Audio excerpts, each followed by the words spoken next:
Lahat po yan ay recycling lang. Recycling para makatipid tayo. Diba? So, yan po ay atin lang na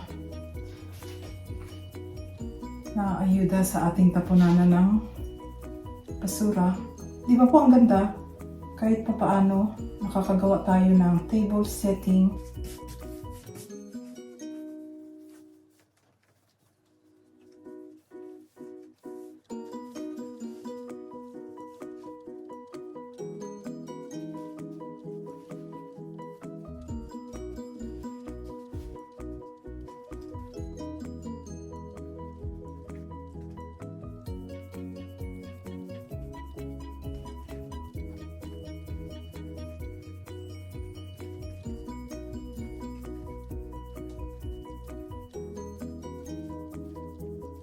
Tapos na ang ating nap.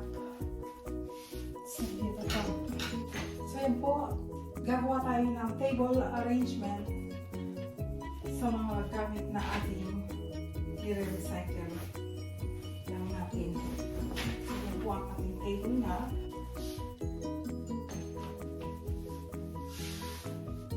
Dito po, meron tayong ilalagay sa gitna as table runner na magka-match naman ang kulay nitong ating nap.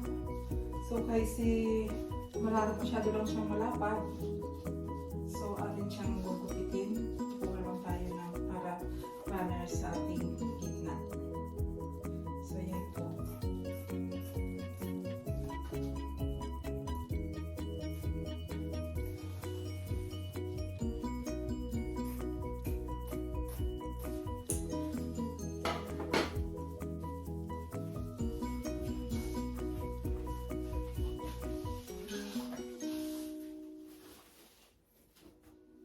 Meron siyang design na parang flat na ganito.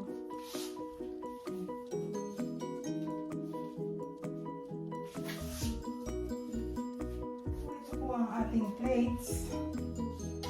Ito lang din siyang second hand na siya.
Tapos na ang ating table.